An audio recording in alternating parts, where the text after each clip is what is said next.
3 service ace compared to 1 ng CREAMLINE. Dahil yun na nga, nakita natin sa last part nung set, ang daming mga long ball na sinuserve ng Lady Troopers na hindi ma-receive ng Cool Smashers.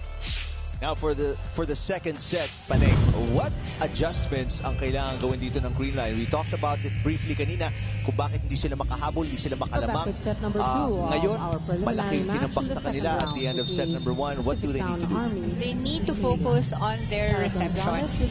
The CREAMLINE is a good receiving team.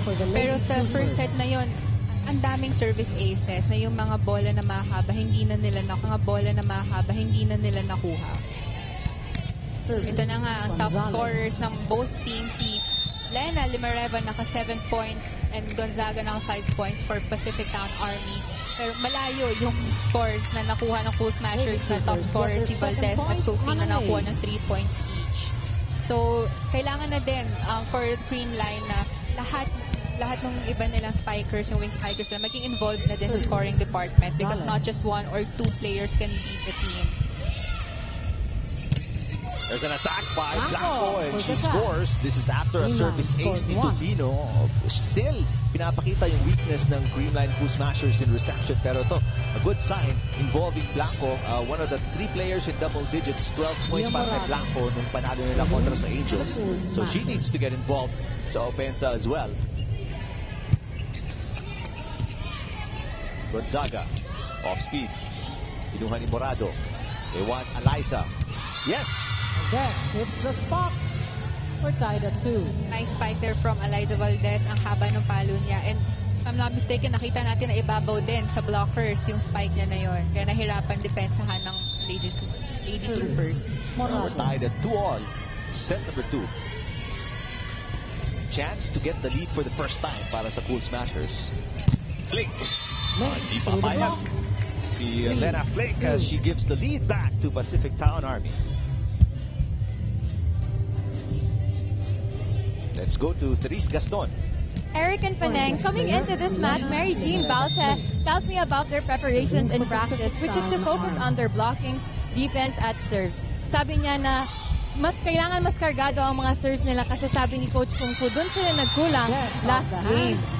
Sabi ni Coach Kung Fu na kailangan kalimutan ang mga huling games and to concentrate on the future games. Ging tells me that the locals are very comfortable playing together but have to adjust with the imports, which is important. Kwento niya na Lena tells the girls kulang ang communication sa loob ng courts.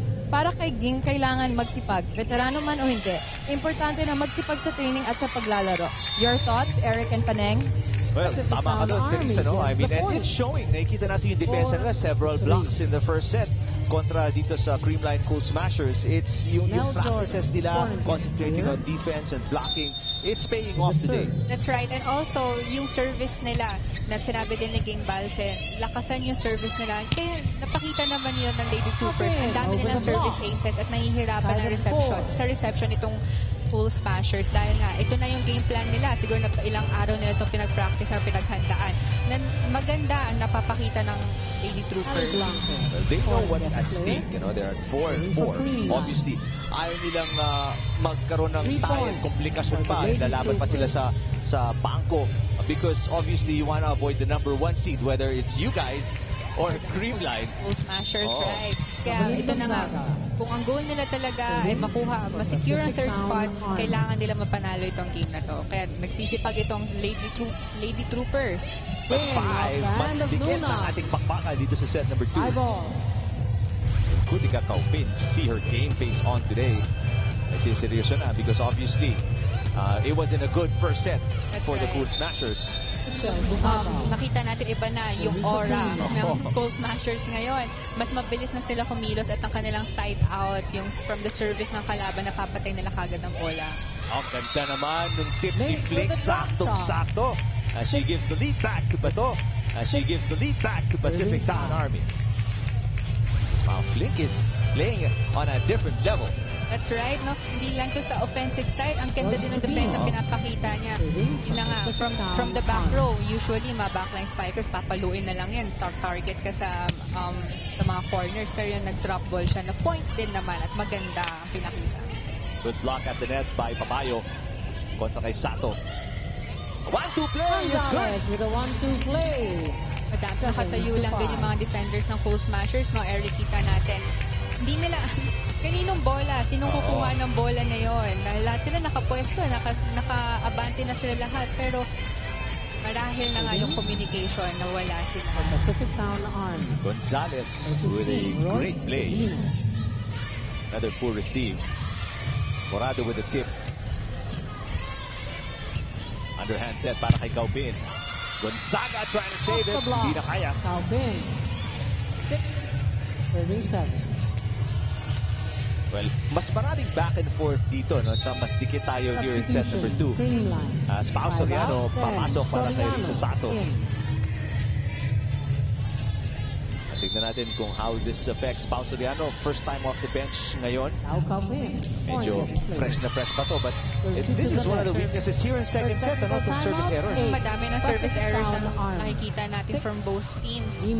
8-6, Pacific Town Army. Lamang ng dalawa kontra sa CREAMLINE, set number 2.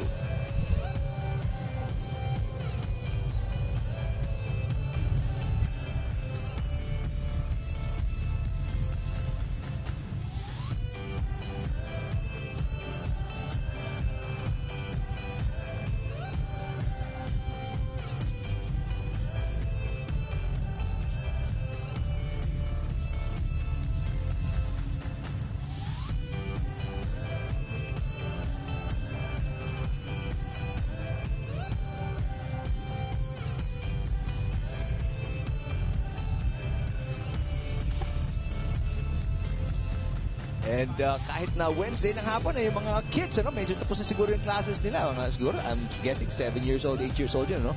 Hanggang 1 o'clock lang, 2 o'clock. Pwede na kayo pumunta rito sa Pinoy Flying V Center. Nandito na po tayo sa San Juan. First game pa lang po to, so marami pa kayong aksyon na aabutin. Ngayon, napapanood po natin ang Pacific Town Army kontra sa CREAMLINE. Ito mga fans. So, ang CREAMLINE po natalo ng first set at ngayon nakabaon ng 2 puntos lang naman. But service error ni Pabayo. 7-8. Ito sobrang dikit na nakikita natin ng scoring ng second set, no? As in, dikdikan na both teams. Dahil sa tingin ko, itong full smashers, hindi sila satisfied. At syempre naman, ang pangit din naman na pinakita nila nung first set dahil hindi nakaabot ng 20 points sa full smashers. Kaya for sure, babawi sila sa mga succeeding sets. Well, ito, nakatay na sila courtesy of the serve ni Pao Soriano. And syempre, after that win against the number 1 team, Angels, itong CREAMLINE, siyempre dapat maganda din yung follow-up game mo. 4-set win yun. Siyempre gusto mo dito, hindi ka rin mababaon. Good single block kontra kay Jordan by Valdez. Uy, Flink with an attack error. And finally, for the first time in the match, CREAMLINE tastes the lead, 9-8.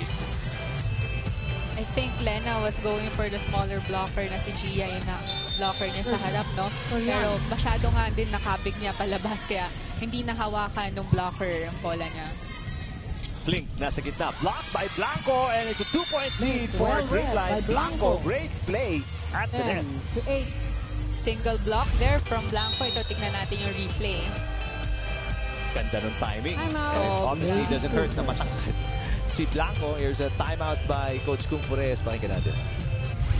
Sige, ganun lang magsalita. Baka mamisinterpret na naman natin. Control lang. Keep on attacking. Just cover yan sa likod. Kuhanin mo na lang yung likod ng spiker natin. So, maximize yung spiker. Okay yung paikot mo. Kaya problema, yung sa transition medyo mataas. So, nawawalan yung belo. So, ilagay ulit natin kanina. Recover lang ulit tayo.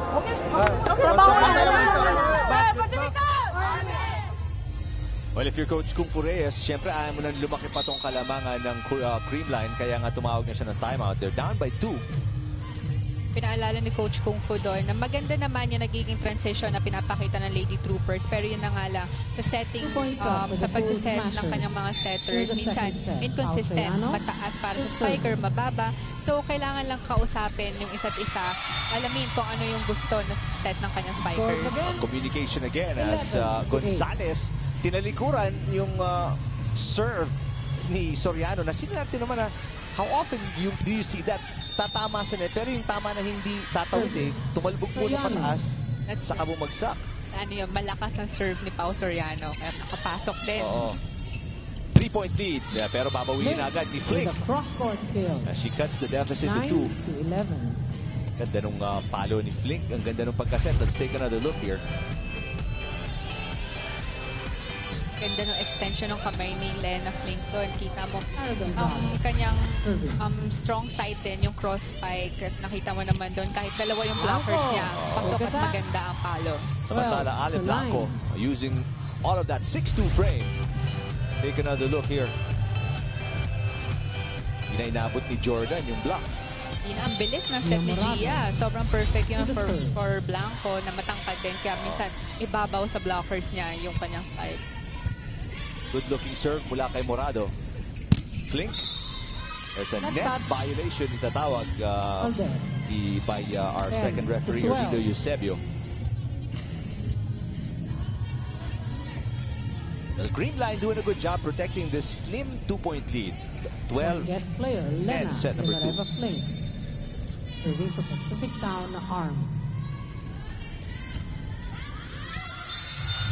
Tusok na tusok, pero malakas yung serve ni Lena Flink. Si Lena malakas mag-serve to. Kung makakalaban mo siya, no? Yung serve, pag siya nagsiserve, gumagalaw yung bola niya. As in, nagfo-float. Hindi mo alam kung saan maglalan. Pero unfortunately, yung last serve niya na yun, nag-sail out. Ito yung parang walang spin, ano? Walang spin. Which is the better serve? Para sa mga fans na nanonood, nakikinig. As you see a block that goes in para kay Blanco again. Which is the better serve? Paneng, ano? Yung flat na hindi walang spin or may spin? Magkaibang style yan eh. Kasi pag flat ball ka mag-serve, yun yung gumagalaw yung bola. Yung tipong akala mo papunta na siya, biglang nag-change ng direction. So si Kiefer Ravenna watching the games here. Pero kung top spin naman, yan yung mga parang dumipensa ka lang dahil parang nag-spike lang yung spiker na malayo lang sa net. So pupwestuhan mo lang talaga yung para para mas madali i-receive yung may spin. Mas madali siya kung nakapwesto ka ng maayos. Battle of the two giants here and may net violation si Janelle Jordan. That service in. Daming aces na yun. Sa kabilang panig naman para sa CREAMLINE. 16, CREAMLINE. Ito nakita natin nag-work na yung game plan ng CREAMLINE na mag-start sa service and reception. And they have their biggest lead at 6 points, 16-10 kontra sa Pacific Town Army.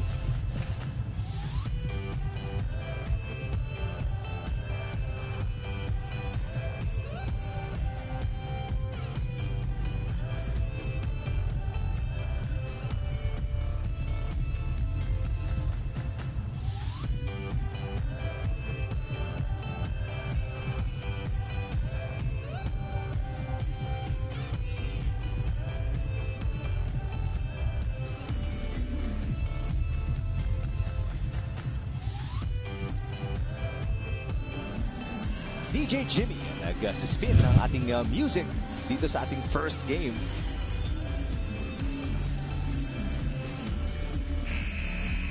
Hashtag PBL 2019 ang gamitin lang po pag may tweet kayo or sa Facebook, Instagram, because we're all there. 16-10 pagkatapos matalo ng first set ng CREAMLINE Cool Smashers. Kontrolado itong set number 2 kontra sa Pacific Town Army. Eric Ipan po kasama si Paneng Mercado, and then courtside our panel at large, Therese Gaston. Here's Kutika Kaupin. Tubino, a quieter set para sa kanya along with Gonzaga. Hindi sila masyadong as aggressive as they were in the first set. Kaupin blocked. What a dive there by Atienza for the save, pero maganda depensa sa net ni Jordan. With the Pacific Town arm. Nice block there from the Lady Troopers. At ganda din ang save na yon ng Cool Smashers, pero yun na nga nag-overball si Janelle Jordan nasa harap. Kaya madali lang yan na drop ball yon sa kabilang court. Good serve by Jordan. Here's Gumabaw, malakas. Kinuha pa ni Jordan. Tubino, cross court. What a save by Gohing. Kaupin. Tubino saves it. Papayo and then Flink sa back row. What an exchange! That is outside lang for Ale Blanco, and the point goes to Pacific Town Army. Ganda ng mga exchanges na yun from both teams. Kita mo yung defense nila as in on point, nadadala nila na maayos sa gitna. Pero yung last na palo na yun ni Lena, ang ganda ng target niya, napunta niya sa zone 1. Kaya yung medyo yung defense hindi saktong-sakto para kay Valdez. Wow, and speaking of sakto, Morado, eksakto yung delivery kay Blanco. Ang ganda ng connection today ni Morado and ni Blanco dahil kita mo yung zero tempo, yun yung mahirap blockin eh. Na pag yung spiker mo nasa area na tsaka lang ibabato ng setter, kaya yung mga blockers usually nalilate. Tubino. Oh, speaking of blocks, Gumabaw. Yes, one of the things she's known for na naglalaro pa siya for the Lady Spikers of DLSU. One of our best blockers, Michelle Gumabaw, back in the day sa UAP. Sa install days namin. Blanco. Still a 6-point lead para sa Creamline, 18-12. Oh, no communication. Tubino and Gonzalez. 19 Nagkahiyaan doon. Si Coach Kung Forest, di malaman kung tatawag ng huling timeout niya o paano. Una, parang papindot. And then kinausap na lang si Gonzalez. Second ball yun. Usually, dapat sa setter. Nakita mo na patakbo na siya sa bola eh. Kaya si Royce umatras na dahil na-expect niya yung setter ang kukuha. Biggest lead para sa Creamline at 7. 19-12. Tubino off speed. Kapos! A little too short. And I think now the timeout's going to be called. 20-12. Yeah. Natawag na ng timeout si Coach Kung Forest. We'll want to talk things over. They're down by 8 already here in set number 2. Wala kasi, ang problema kasi natin, gagalaw tayo, tapos bigla tayong tumitigil. Walang 3 metro ang layo ng bola. So titingin ka kay Royce, si Royce ang papalo. Wala namang ibang kukuha ng second ball kundi ikaw kasi nandito yung buwelo sa may post. Wala na iba, tatakbo, titigil. Hindi natin makukuha talaga yan. Ay, diretso nyo lang. Ayun, may nagbabasa eh. Ang problema, hindi nagiging tama yung action natin towards the last touch. Kaya short ball, nalalaglag yung bola sa atin. Pero yung aggressive ng atake natin na andun. Problema natin inalim ngayon ha.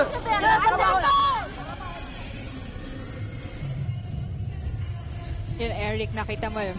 Sinabi ni Coach Kung Fu na huwag kayong mag-hesitate dahil pareho na kayong papunta sa bola ay nasa setter, that's your ball. Kaya pag dumiretso ka na papunta na sa bola, huwag kang hihinto. Kuhanin mo na, sigaw mo na, my ball, para hindi na magkailangan. And importante each and every point right now para sa Pacific Town Army. Kaupin. Flink inangat. Here comes an attack. Gonzaga is rejected. And ito, depensa ng Creamline Paneng. Tumataas yung level. Mataas ng level, and at the same time, nag-e-enjoy na din yung Cold Smashers ngayon na hindi natin nakita nung first set. Masyado silang tahimik and medyo tight. Pero itong second set, nakita mo na nag-loosen up na sila and na-enjoy na nila lahat ng mga galaw nila. Kaya nag-work. Not just for the defense as well as sa offense na din. 5-point run giving Creamline this 9-point lead, and there is a violation na tatawag. 4 touches kontra sa Creamline. After Soriano, hindi na itawid yung bola. May substitution dito si Coach Kung Fu Reyes. Yung usual substitution niya at this point in the game. Papasok si Alina Vicar and si Nerissa Bautista. Ito para may tatlong spiker sa harapan. Pacific Town Army. Mas madaming options ang setter dito and pati na rin sa blocking side. Tubino. Binalik ni Gumabaw. Bautista. There's Gumabaw again. And di na nasa ni Lunag, and another point for Creamline as they bring the lead back to 9 points. Maganda yung naging check nun ng Lady Troopers. Maganda yung angat, mabagal, pero yun na nga lang yung defense masyadong malayo. Kaya hindi naabutan ng libero nila.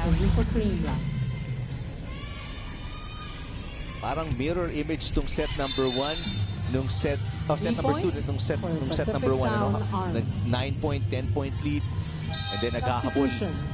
This time naman ang Pacific Town Army as Gumabaw will rest, and papasok naman si Gemma Galanza. Where's Tubino? Serving. Soriano. At kanina pa gusto ma-involve or i-involve ni Morado si Soriano sa opensa, and finally she delivers.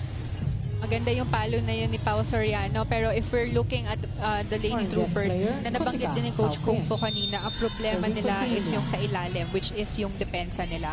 Na-check ng maayos yung mga spikes ng kalaban, pero yung support ng mga defenders wala. Kaya napapatay yung bola sa kanila. Minsan easy ball or minsan ang ganda na napakita ng defender sa harap, wala lang support. Well, this time around si Flink papawi, but it's been few and far between yung mga puntos ni Lena Flink. 2 points away from winning set number 2 ang Creamline. Anong nawala sa Pacific Town Army, Maneng, here in set number 2? Nakita, ang daming service errors.